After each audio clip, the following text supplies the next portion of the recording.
ያው ከራስ ጋይንት መነሻውን አድርጎ በራስ ጋይንት ዙሪያና እንዲሁም ከትግራይ ጦርነት በመነሳት ከዛም በተለያዩ የአማራ መጨፍጨፍና መፈናቀል የተፈጸመባቸው ቦታዎች በተለይ በኬሚሴ በመተከል እንዲሁም ደግሞ እስከ ቋራና ሌሎች ቦታዎችና በጎንደርም በሌሎች አካባቢዎችም በመዘዋወር የአማራን ብሶት፣ ስቃይ፣ ግፍና መፈናቀል ለምን በሚል በመነሳት በማደራጀት በማቀናጀት ያው ሲዋጋና ሲያዋጋ የነበረ ወንድማችን ነው። እንዲሁም በፋኖ መመስረትም ከታች ከተራ ጓድ ጀምሮ እስከ እዝና ድርጅት ድረስ ታላላቅ ኃላፊነቶችን በመቀበል በዛም ውስጥ ታላላቅ ክፍለ ጦሮችን እና አመራሮችን በመፍጠር ሲታገልና ሲያታግል የነበረ ቀን ወንድማችን ነው።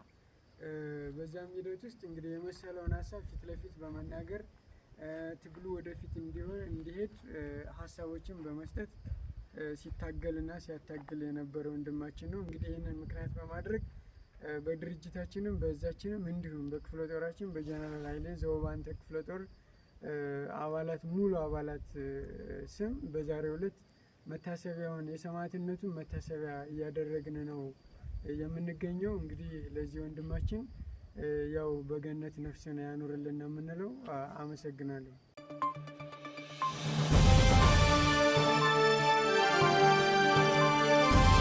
በጀግናው ስንብት የተገኙ ጀግኖች ሚያዝያ 3 ቀን በ1860 ዓመተ ምህረት የትግራዩ ካሳ ምርጫ ወይም በንግስና ስማቸው አጼ ዮሐንስ የእንግሊዝን ጦር እየመሩ በአጼ ቴዎድሮስ ላይ ዘመቻ ሲያስከፍቱ የውጭ ወራሪውንና የባንዳውን ጦር በጽኑ ሲመክት የዋለው ፊት አውራሪ ገብርዬ በክብር ወደቀ።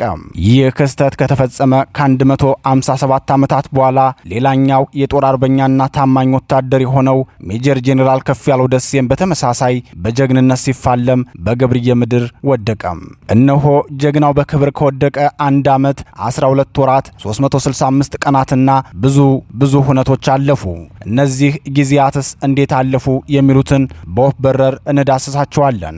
ያለፉትን 12 ወራት ድረ ከፍያለው የፋኖን ትግል ከማየታችን በፊት የጀግናውን የትግል ጉዞ በመጠኑ እንመለከታለን። ክቡራን ቤተሰቦቻችን የዛሬ ዓመት አርበኛው በክብር በወደቀበት ዕለት ከፍ እንዳለ ያለፈው ከፍያለው በሚል ርዕስ ዘጋቢ ፊልም ማቅረባችን ይታወሳል። የፊታችን ሰኞ ደግሞ የአርበኛው ሙሉ ታሪክ የሚዘክር ዶክመንተሪ ለክቡራን ቤተሰቦቻችን የምናቀርብ ሲሆን ለዛሬ የምናቀርብላችሁ ከዶክመንተሪው ላይ የተወሰነውን ክፍል ብቻ መሆኑን ለመግለጽ እንወዳለን። ጀግና ይወለዳል ብቻ ሳይሆን ጀግኖችን ወልዶም በጀግንነት ይፋለምና በጀግንነት ይሰዋል። የጀግናው ህልምና የወጣለት ዓላማ ደግሞ ጀግናው የወለዳቸው ጀግና የመንፈስ ልጆቹ ያስቀጥሉታል። ጀግናን መውለድ ብቻ ሳይሆን አሳድጋ ለቁም ነገር ማብቃት የማይደክማት ጎንደር ታማኙን ልጇን ፊት አውራሪ ገብርዬን ወልዳ ባሳደገችበት ራስ ጋይንት ምድር በታች ጋይንት ወረዳ አዱካ አቦ ቀበሌ በ1975 ዓመተ ምህረት ከአቶ ደስ ያየለና ወይዘሮ ያልጋ ተበጀ ደሳሳ ጎጆ ውስጥ የቀጣዩ ትውልድ ጀግና ተወለደ።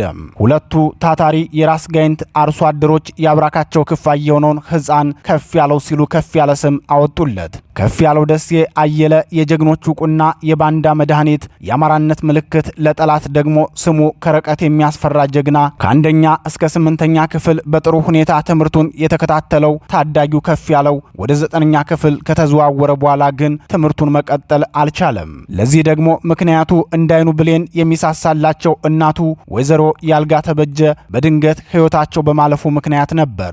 ከእናቱ ሞት በተጨማሪም የወረዳው ባዲን ጭቃሹም ወይም ካድሬ በወጣቱ ከፍ ያለውና በወንድሞቹ ላይ አይናቸውን አሳርፈውባቸዋል። የወረዳና የቀበሌው ጭቃሹም በነ ከፍ ያለው ላይ በክፉ የተነሱባቸው ዋናው ምክንያት ደግሞ በሕዝብ ላይ የሚደርሰውን ግፍ የተመለከቱት ወጣቶቹ ለምን ብለው ጥያቄ በማብዛታቸው ነበር።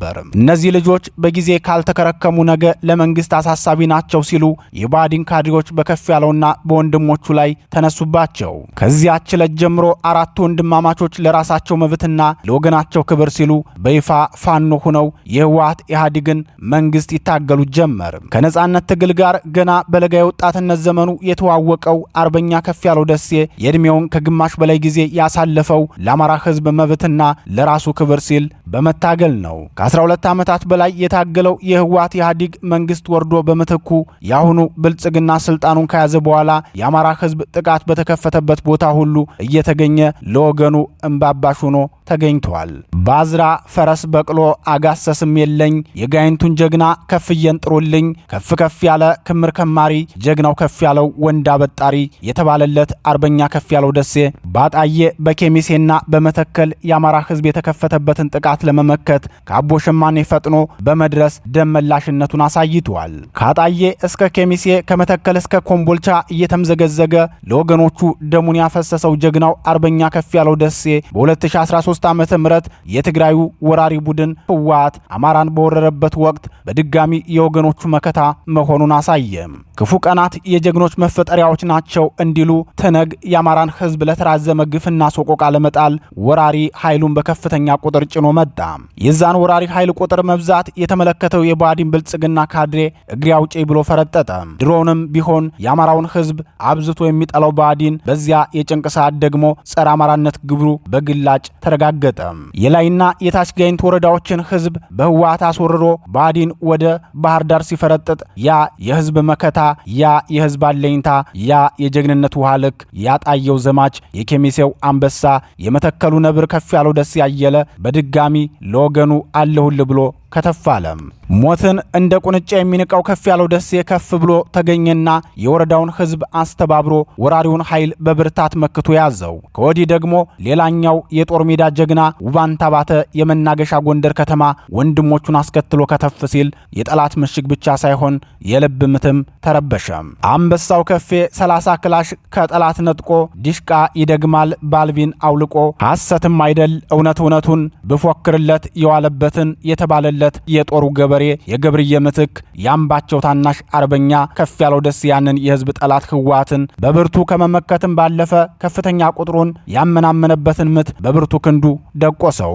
ደብረ ታቦር ለመግባት ጫፍ ደርሶ የነበረው ትነግ ነዳጅ እንደጨረሰ መኪና ወደፊት መንቀሳቀስ አቅቶት የተንተፋተፈው የአርበኛ ከፍያለው ደሴና የወንድሞቹ ብርቱ ክንድ በኃይል ስለደቆሰው ነበር።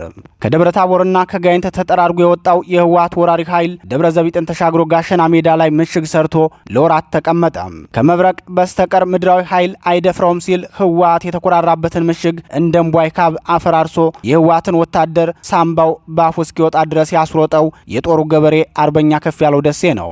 የኮንክሪት ምሽግ ሰባሪው የህወሓት ወራሪ ሰራዊት አለቃ የአማራ ጠበቃው አርበኛ ከፍያለው ደሴ ህወሓትን ከራስ ጋይንት ምድር ካስወጣ በኋላ ታች ጋይንት ወረዳንና ዋና ከተማዋን አርብ ገበያን ለአንድ ወር በብቃት አስተዳድሯል። ሳይማር የተማረ አስተዋይ ከትልቁም ከትንሹም ጋር ቁጭ ብሎ ሐሳብ ለመቀበል የማይታበየው ትሁቱ የጦር ገበሬ አርበኛ ከፍያለው ደሴ ህወሓትን ከአማራ ምድር ለማባረር በተደረገው ተጋድሎ ከ20 በላይ በሚሆኑ ግንባሮች ተሰልፎ ተዋግቷል። በተሳተፈበት ሁሉ ማሸነፍን ብቻ የሚያውቀው ታማኙ የጦር ሰው ከዳውንት እስከ ደብረ ዘቢጥ ከጨጮ እስከ ጋሸና በዘለቀው ተጋድሎ የህወሓትን ቅስም የሰበሩ ከፍተኛ የጦር ሜዳ ድሎችን ተጎናጽፏል። በተለይም ከወገላ ጊዮርጊስ እስከ ዳውንት ወረዳዋ ኩርባ ከተማ ድረስ በተደረገው ውጊያ 4 እጅግ አደገኛ የተባሉ የትነግን ምሽጎች ከወንድሞቹ ጋር ሆኖ ሰብሯል። 4ቱን ምሽጎች የሰበረበትን ተጋድሎ ሲገልጸውም ጠላት የሚተማመንባቸውን ምሽጎች በጽናት ተዋግተን ካፈራረስን በኋላ እግሬ አውጪ ብሎ ወደ ዋድላ ፈረጠጠ።